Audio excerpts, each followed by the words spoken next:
நீர்கொழும்பு சிறைச்சாலைக்குள்ள ஏற்பட்டிருந்த வன்முறை சம்பவத்தால் இன்றைய நாளில் மட்டும் 19 கைதிகள் உயிரிழந்திருக்கிறாங்கன்றது உறுதி செய்யப்பட்டிருக்கு.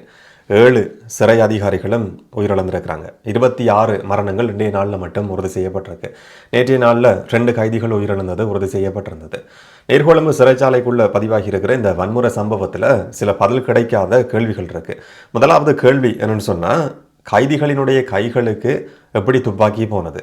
போலீஸ் அதிகாரிகள் இல்லாட்டி பாதுகாப்பு தரப்பட்ட இருந்த துப்பாக்கிகளை பறித்து கைதிகள் சிறை அதிகாரிகள் மேலே துப்பாக்கிச்சூடு நடத்தி இருக்கிறாங்களா, மற்ற கைதிகள் மேலேயும் துப்பாக்கிச்சூடு நடத்தப்பட்டிருக்கான்றது ஒரு கேள்வி. இன்னொரு பக்கம் ஆயுத களஞ்சிய சாலையில் வெளிக்கடை சம்பவத்தில் பதிவான மாதிரி சிறைக்குள்ள இருக்கிற ஆயுத களஞ்சிய சாலை உடைக்கப்பட்டு அங்கிருந்த துப்பாக்கிகள் திருடப்பட்டு அந்த துப்பாக்கி கைதிகளால் பயன்படுத்தப்பட்டிருக்கான்ற இன்னொரு கேள்வியும் இருக்கு. இன்னைக்கு நீதியமைச்சர் ஹர்ஷன நாணயக்காரவை உறுதி செய்திருக்கிறார், சிறை கைதிகளினுடைய கைகளுக்கு துப்பாக்கி போயிருக்கு. உயிரிழந்திருக்கிற 7 சிறை அதிகாரிகளில் சிலர் துப்பாக்கிச்சூட்டுக்கு இலக்காகி இருக்கிறாங்க. இதனால தான் போலீஸ் துப்பாக்கி பிரயோகம் நடத்த வேண்டிய சூழல் உருவாகி இருந்தது. தற்பாதுகாப்புக்காக எடுக்கப்பட்ட தீர்மானம் தான் அதுன்ற மாதிரி இன்னைக்கு நீதியமைச்சர் ஹர்ஷன நாணயக்கார குறிப்பிட்டிருக்கிறாரு. நேற்றைய நாளில் இந்த சம்பவம் சம்பந்தம் நாங்கள் கதைக்கிற நேரத்தில் நான் முதல்ல சொல்லியிருந்தேன், கூரைக்கு மேலே கைதிகள் ஏறி இருக்கிற அந்த காட்சியை பார்க்குற நேரத்தில் உண்மையிலேயே 2012ஆம் ஆண்டில் வெளிக்கடை சிறைக்குள்ள பதிவான அந்த சம்பவத்தை தான் நினைவுபடுத்துகிற மாதிரி அந்த காட்சிகள் இருக்குது.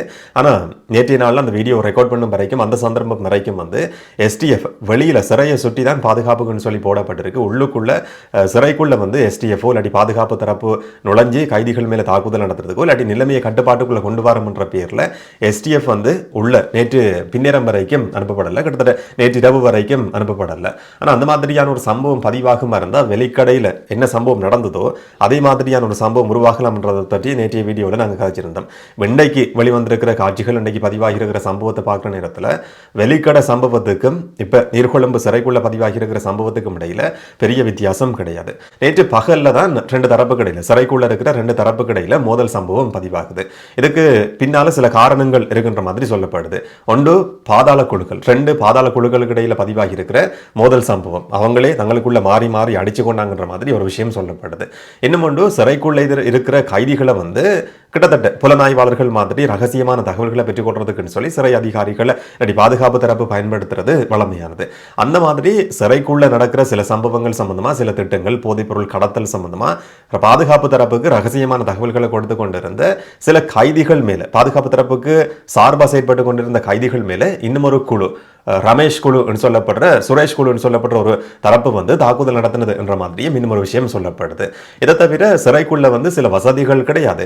கைதிகள் தங்களுடைய உரிமையை கோரிதான் போராட்டம் நடத்தி இருக்கிறாங்க. அதுக்கு பிறகு இந்த மாதிரியான ஒரு சம்பவம் பதிவாகி இருக்கு என்ற மாதிரியும் ஒரு பக்கம் சொல்லப்படுது. கடைசி வரைக்கும் ஏற்றுக்கொள்ள முடியாது. சிறைச்சாலைன்றது இப்ப சுரேஷ் சாலை கேட்கிற மாதிரி 5 ஸ்டார் ஹோட்டலும் கிடையாது. இன்னொரு பிரச்சனை என்னன்னு சொன்னா, சிறைக்குள்ள இருக்கிற நெருக்கடியான நிலைமை. இப்ப நீர்கொழும்பு சிறைக்குள்ள கிட்டத்தட்ட 1000 கைதிகளை மட்டும்தான் தடுத்து வைக்கலாம்னு சொல்லப்படுது. நேற்று ஊடகங்கள் குறிப்பிட்டிருந்தது 1800க்கும் அதிகமான கைதிகள், 1000 பேர் இருக்க வேண்டிய இடத்துல கிட்டத்தட்ட டபுள் மடங்கு 1800 பேர் தடுத்து வைக்கப்பட்டிருக்கிறாங்க. ஒரு நெருக்கடியான சூழல் நீர்கொழும்பு சிறையில் மட்டும் கிடையாது, எல்லா சிறைச்சாலைகளையும் நிலவி கொண்டிருக்குன்னு சொல்லி நேற்று நாளில் நாங்கள் கதைச்சிருந்தோம். இன்றைக்கு சிறை கைதிகளை பாதுகாக்கிற அமைப்பு சொல்லியிருக்கு 2000க்கும் அதிகமான கைதிகள், கிட்டத்தட்ட 2200 பேர் வரைக்கும் இந்த சிறைக்குள்ள தடுத்து வைக்கப்பட்டிருக்கிறாங்கன்னு சொல்லி. 1000 பேர் இருக்க வேண்டிய ஒரு இடத்துல டபுள் மடங்கா தடுத்து வைக்கப்படுற சந்தர்ப்பத்தில் அது சாதாரணமான நபர்களும் கிடையாது, போதைப் பொருள் குற்றச்சாட்டை எதிர்நோக்கி இருக்கிற நபர்கள், அந்த மாதிரியான ஒரு பிரச்சனையும் இருக்கு. ஆனால் உண்மையில் என்ன நடந்திருக்குன்றது இதுவரைக்கும் 100% உறுதி செய்யப்படலை. இன்னைக்கு நடந்த அமைச்சரவை கூட்டத்திலையும் இது சம்பந்தமா விசாரிக்கிறதுக்குன்னு சொல்லி ஓய்வு பெற்ற சுப்ரீம் கோர்ட் ஜட்ஜ் பிரியந்த பெர்னாண்டோன்னு சொல்லப்படுற ஒரு ஜட்ஜ் தலைமையில 3 பேரை கொண்டிருக்கிற ஒரு விசாரணை குழுவை நியமிக்கிறதுக்கும் அமைச்சரவை ஒரு தீர்மானத்துக்கு வந்திருக்கு. இந்த குழு நியமிக்கப்படுறது, விசாரணைகள் நடத்தப்படுறது, விசாரணை அறிக்கைகள் பாராளுமன்றத்தில் சமர்ப்பிக்கப்படுறது, இல்லாட்டி ஊடகங்களுக்கு வெளியிடப்படுறது. இதனால கடைசி வரைக்கும் இந்த மாதிரியான பிரச்சனைகளுக்கு எந்த ஒரு தீர்வும் வரப்போறது கிடையாது. சிறைச்சாலைகள் ஊடக பேச்சாளர் குறிப்பிட்டார், காலையில கைதிகளை வழக்கம் போல சோதிக்கிறதுக்கும் நீதிமன்ற வழக்கு விசாரணைக்கு முன்னிலைப்படுத்துறதுக்குன்னு சொல்லி கைதிகளை கூட்டி போறதுக்கும் கைதிகளுக்கு சாப்பாடு கொடுக்கறதுக்கும் சிறை அதிகாரிகள் முயற்சி எடுத்திருக்கிறாங்களா. அந்த சந்தர்ப்பத்தில் திரும்பவும் 2 தரப்பு கைதிகளுக்கு இடையில மோதல் சம்பவம் பதிவாகி இருக்கு. இதை கட்டுப்படுத்துறதுக்கு பாதுகாப்பு தரப்பு சிறை அதிகாரிகள் முயற்சி எடுத்த சந்தர்ப்பத்தில் தான் அதிகாரிகள் மேலேயும் தாக்குதல் நடத்தப்பட்டிருந்ததுன்னு சொல்லி இன்னைக்கு சிறைச்சாலைகள் ஊடக பேச்சாளர் ஊடகங்களுக்கு குறிப்பிட்டாரு. நேற்று ஒரு பதற்றமான சூழல் நடக்குது, ஒரு வன்முறை சம்பவம் பதிவாகுது. 2 பேர் அடிச்சே கொலை செய்யப்படுறாங்க. அந்த மாதிரியான ஒரு சூழல் பதிவானதுக்கு பிறகு அங்கிருந்து கைதிகள் ஏன் அந்த மாதிரி திறந்து விடப்பட்டாங்க, வளமையான நடவடிக்கைகள் ஏன் ஆரம்பிக்கப்பட்டது என்ற ஒரு கேள்வியும் இருக்கு. இன்னைக்கு எடுக்கப்பட்டிருக்கிற தீர்மானம் என்று சொன்னா, சில கைதிகள் அந்த இடத்துல இருக்கிற கைதிகள் வெளிக்கட சிறைச்சாலைக்கும் அங்குனுகொல பேலஸ் சிறைச்சாலைக்கும் மாற்றப்பட்டிருக்கிறாங்க. இன்னைக்கு பஸ்களில் ஏற்றி வேற சிறைச்சாலைக்கு கொண்டு போகப்பட்ட காட்சிகளை பார்க்க முடிஞ்சது. இதே தீர்மானத்தை நேற்று இரவே எடுத்திருந்தா, இல்லாட்டி இன்றைக்கு காலையில சிறை கூடங்களை திறந்து சாப்பாடு கொடுத்து அந்த நீதிமன்ற அந்த விசாரணைக்கு கூட்டி போறதுக்கான நடவடிக்கைகள் ஆரம்பிக்கப்படுறதுக்கு முதல்ல குழப்பத்தோட சம்பந்தப்பட்டார்கள் சொல்லி அடையாளப்படுத்தப்பட்ட கைதிகளையாவது வெளியேற்றி இருந்தா, வேற சிறைச்சாலைக்கு மாற்றி இருந்தா இந்த அளவுக்கு பெரிய பிரச்சனை பதிவாகி இருக்காது. இதனால தான் நிறைய கேள்விகள் அரசாங்கத்தின் மேலேயும் சிறைச்சாலைகள் திணைக்களம் மேலேயும் தொடர்ச்சியா முன்வைக்கப்படுது. அமைச்சர் ஹர்ஷன நாணயக்காரர்கிட்ட கேட்கப்பட்ட முக்கியமான கேள்வி என்னன்னு சொன்னா, வெளிக்கட சிறைச்சாலையில பதிவான மாதிரி கைதிகளினுடைய கைகளுக்கு அந்த துப்பாக்கி போனதுக்கு பின்னால் இருக்கிற காரணம் என்ன, இதுக்கு பின்னால ஏதாவது சூழ்ச்சி இருக்கா, இல்லாட்டி வெளிக்கடையில் நடந்த மாதிரி அங்க ஆயுத களஞ்சிய சாலை உடைக்கப்பட்டு ஆயுதங்கள் திருடப்பட்டு துப்பாக்கிச்சூடு நடத்தப்பட்டதான்ற ஒரு கேள்வியும் இருக்கு. இந்த நிலைமையை கட்டுப்படுத்த முடியாத ஒரு சூழலுக்கு பிறகுதான் பாதுகாப்பு தரப்பு சிறைக்குள்ள அனுப்பி வைக்கப்பட்டிருக்கு. வேற வழி கிடையாது. என்ன சொன்னா, கிட்டத்தட்ட சிறைச்சாலையில அந்த ஜெயில இருக்கிற மெயின் கேட்டை உடைச்சு கைதிகள் வெளியேற மாதிரியான ஒரு முயற்சி முன்னெடுக்கப்படுது. இந்த வீடியோஸை பார்க்குற நேரத்தில் அப்படிதான் இருக்குது. அதே நேரத்தில் போலீஸ் பாதுகாப்பு தரப்பு துப்பாக்கி சூடு நடத்துது. கேட்ல ஒரு சின்ன ஓட்ட மாதிரி இருக்கு, அதுக்குள்ள துப்பாக்கியை வச்சு துப்பாக்கி சூடு நடத்தப்பட்டிருந்ததை பார்க்க முடிஞ்சுது. இப்போ சிலர் சொல்லலாம், துப்பாக்கி சூடு நடத்தி இருக்க தேவை கிடையாது, சிறை கைதிகள் மனிதர்கள் தானே என்ற மாதிரி ஒரு விஷயத்தை சொல்ல முடியும். ஆனா இதுல 2 விதமா இந்த பிரச்சனையை பார்க்க வேண்டியிருக்கு. முதலாவது, இரவு பகல இந்த மாதிரியான ஒரு சம்பவம் பதிவாகுது, கட்டுப்படுத்த முடியலன்னு சொன்னா போலீஸுக்கு இல்லாட்டி பாதுகாப்பு தரப்புக்கு வேற வழி கிடையாது. சிறைக்குள்ள இருக்கிற தடுத்து வைக்கப்பட்டிருக்கிற கைதிகள் சாதாரணமான சின்ன பிள்ளைகளோ இல்லாட்டி ஸ்கூல்ல நடக்கிற மாதிரியான ஒரு சண்டையோ கிடையாது. 2 தரப்புக்கு இடையில சண்டை நடக்குதுன்னு சொன்னா 2 தரப்பும் ஒண்டா இருந்து சாப்பிடுங்க, அமைதியா போங்க சொல்லி இந்த பிரச்சனையை தீர்த்து கொள்ள முடியாது. சின்ன பிள்ளைகளுக்கு சொல்ற மாதிரி சொல்ல முடியாது. துப்பாக்கியை பயன்படுத்தணும்னு சொன்னா துப்பாக்கியை பயன்படுத்த வேண்டிய ஒரு சூழல் இருக்கிற நேரத்தில் அதை பயன்படுத்த வேண்டிய கட்டாயம் பாதுகாப்பு தரப்புக்கு இன்னைக்கு உருவாகி இருக்கு. இன்னொரு பக்கம் பேசப்பட்ட விஷயம் என்று சொன்னா, நேற்றும் இந்த வீடியோக்குள்ள ஒரு சில கமெண்ட்ஸை பார்க்க முடிஞ்சது. இவங்கெல்லாம் செத்து போனா என்னன்ற மாதிரி. நீர்கொழும்பு சிறையில் தடுத்து வைக்கப்பட்டிருக்கிற எல்லாருமே கொலை குற்றச்சாட்டுகள் உறுதி செய்யப்பட்டிருக்கிற மரண தண்டனை கைதிகளோ இல்லாட்டி பெரிய பெரிய போதைப் பொருள் கடத்தலோட சம்பந்தப்பட்டிருக்கிற நபர்களோ மட்டும் கிடையாது. விளக்கமறியல் கைதிகள், ஒரு சந்தேகம் நபர் என்ற அடிப்படையில் தடுத்து வைக்கப்பட்டிருக்கிற கைதிகள், குற்றச்சாட்டு இதுவரைக்கும் உறுதி செய்யப்படாத ஒப்பீட்டளவில் சின்ன சின்ன குற்றங்கள் ஈடுபட்டார்கள் சொல்லி குற்றம் சாட்டப்பட்ட நபர்கள் அந்த இடத்துல தடுத்து வைக்கப்பட்டிருக்கிறாங்க. இதனால தான் அதிகமான கைதிகள் அந்த இடத்துல தடுத்து வைக்கப்பட்டிருக்கிறாங்கன்னு சொல்லி சொல்லப்படுது.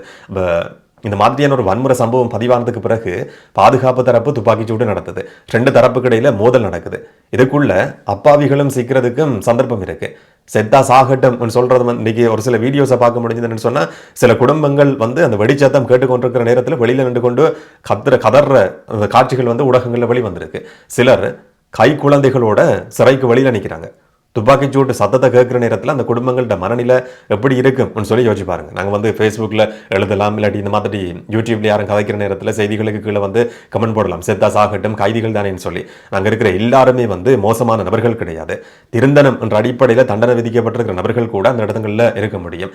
ஏதோ ஒரு சந்தர்ப்ப சூழ்நிலையால் கைதிகளை மாறின நபர்கள் கூட இருக்க முடியும். ஆனால் இந்த மாதிரியான சம்பவம் பதிவானதுக்கு பிறகு ஒட்டு மொத்தமாக எல்லாரும் கைதிகள் தானே, அடிச்சு கொள்ளுங்க, இல்லாட்டி துப்பாக்கி சூடு நடத்துங்க, சுட்டு கொள்ளுங்கன்ற மாதிரி சொல்றதெல்லாம் என்ன மாதிரியான ஒரு மனநிலைன்னு சொல்லி எனக்கு சொன்னா தெரியவே இல்லை. இன்னைக்கு அமைச்சர் குறிப்பிட்டிருக்கிற மாதிரி அங்க இருக்கிற ஸ்கேனர் உடைக்கப்பட்டிருக்கு. இன்னொரு பக்கம் சிசிடிவி ரூம், சிசிடிவிகள் எல்லாமே சேதமாக்கப்பட்டிருக்கு. அமைச்சர் சொல்றார், இது 2 குழுக்களுக்கு இடையில நடந்திருக்கிற சம்பவம் மட்டும் கிடையாது. சிறைக்குள்ள சில நடவடிக்கைகள் தீவிரமாக்கப்பட்டிருக்கு, கடுமையாக்கப்பட்டிருக்கு. சிறைக்குள்ள இருந்து போன் பயன்படுத்துறது, சில குற்றச்சம்பவங்களை திட்டமிடுறது, போதைப் பொருள் கடத்தல் சம்பந்தமான குற்றச்சாட்டுகள் சொல்லி சில விஷயங்கள் சிறைக்குள்ள இருந்து எடுக்கப்பட்ட தீர்மானங்கள் இல்லாட்டி சிறைக்குள்ள நடத்தப்பட்ட சில சம்பவங்கள் என்றது கட்டுப்பாட்டுக்குள்ள கொண்டு வரப்பட்டிருக்கு. இறுக்கமான நடைமுறைகள் கொண்டு வரப்பட்டிருக்கு. அதை தாங்கிக் கொள்ள முடியாம தான் இந்த மாதிரியான ஒரு மோதல் சம்பவம் உருவாக்கப்பட்டிருக்கு என்ற மாதிரியும் அமைச்சர் இன்னைக்கு சொல்லியிருந்ததை பார்க்க முடிஞ்சது. எப்படியா இருந்தாலும் இந்த சம்பவம் 2 தரப்புக்கு இடையில நடந்திருக்கிற மோதல் இல்லாட்டி ஒரு சில கைதிகள் பாதுகாப்பு தரப்புக்கு சார்பாக செயல்பட்டிருக்கிறாங்க, அந்த கைதிகள் மேல தாக்குதல் நடத்தப்பட்டிருக்கு சொல்லி ஒவ்வொரு விளக்கங்கள் கொடுக்கப்பட்டாலும் இதுக்கு பின்னால் இருக்கிற உண்மையான காரணம் என்றது இதுவரைக்கும் தெரியாது. வெளிக்கடை சம்பவத்தை பொறுத்த வரைக்கும் சில கைதிகள் இலக்கு வைக்கப்பட்டு தேடி தேடி கிட்ட போய் இந்த நபர் சுடப்படணும் என்ற அடிப்படையில் வந்து சில கைதிகள் சுட்டு கொலை செய்யப்பட்டார்கள் என்ற குற்றச்சாட்டு இன்றைக்கு வரைக்கும் இருக்கு. இந்த மாதிரியான சம்பவங்கள் பதிவாகிறது இது முதல் சந்தர்ப்பம் கிடையாது. இதுக்கு முதல்லையும் மகர சிறைச்சாலையில் இதே மாதிரியான ஒரு சம்பவம் பதிவாகியிருக்கு. அப்போ இப்படி ஒரு வன்முறை ஏற்பட்ட நேரத்தில் சிறை கைதிகளினுடைய கைகளுக்கு வந்து துப்பாக்கிகள் போகும்ன்றது ஏற்கனவே எதிர்பார்க்கப்படுற ஒரு விஷயம். அப்படி இருந்தும் கைகளுக்கு துப்பாக்கி போயிருக்கிறது இதில் பாரதூரமான ஒரு விஷயம். அதை பற்றி ஒரு தீவிரமான விசாரணை நடத்தப்படுமா, இதுக்கு பின்னால் இருக்கிற மர்மம் வெளிச்சத்துக்கு வருமா இல்லையான்றதை நாங்கள் பொறுத்திருந்து பார்க்கலாம். இதில் உயிரிழந்திருக்கிற குடும்பங்களுக்கு வந்து அனுதாபத்தை சொல்கிறது தவிர வேற வழி கிடையாது. ஆனால் சிலர் சொல்கிற மாதிரி இந்த கமெண்ட்ஸில் எழுதுகிற மாதிரி செத்தா சாகட்டும், இவெல்லாம் சாதாரணமான ஆக்கள் கிடையாதுன்னு சொல்கிறது, அந்த கருத்தோட வந்து நான் உடன்படுறது கிடையாது. அந்த மாதிரியான கருத்துக்களை வந்து எழுதுறது இந்த சந்தர்ப்பத்தில் பொருத்தம் இல்லைன்னு சொல்லி தான் நான் நினைக்கிறேன். நீங்கள் இதை பற்றி என்ன நினைக்கிறீங்கன்றதை கமெண்ட்டில் சொல்லுங்கள். நாளைக்கு நாங்கள் இன்னொரு வீடியோவில் சந்திக்கலாம். வணக்கம்.